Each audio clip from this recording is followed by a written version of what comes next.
RC Muñoz, namataan kasama ang isang pamilyadong vice mayor. Usap-usapan ngayon sa social media ang aktres na si RC Muñoz matapos siyang mamataan kasama ang isang pamilyadong politiko. Si RC ay isa sa pinakasikat na aktres noon, kaliwat kanan ng kanyang mga proyekto at teleserye. Ngunit sa mga nakalipas na taon ay unti-unting naglaylo sa pag-arte si RC. Kasunod nito ay nawili siya sa K-pop culture. At ngayon, nagiba na nga ang imahe ni RC at hindi na siya mukhang Pilipina kundi isang Koreana. Kasabay nga ng pagbabago ng kanyang itsura ay tila nagbago rin ang pagkakakilala ni RC. At ngayon ay hindi na siya kilala bilang isang mahusay na aktres kundi isa ng isang pamilyadong politiko. Ito ay matapos lumabas sa mga resibo kung saan kasama nga ni RC ang pinaniniwalaang karelasyon niya ngayon na si Bantay Ilocos Sur Vice Mayor Samuel G. Parilla II o mas kilala bilang Sammy Boy.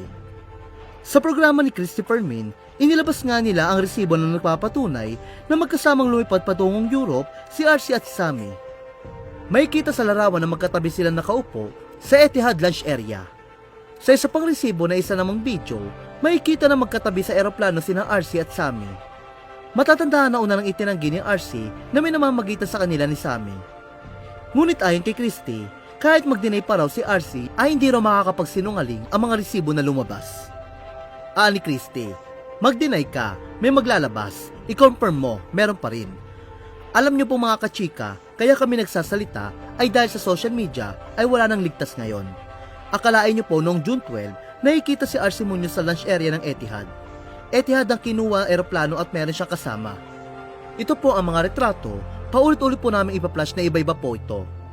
Hindi natin marirecognize masyado yung lalaking kasama kasi medyo may kalayuan at sa kapatagilid. Nandun po yung bag ni RC Muñoz, nandun din po yung headset, nandun din po yung dalawang passport at yung nakalawit sa bag. Dahil sa mga resibo, kaya naman binasagan ngayon si RC na isang ng politiko.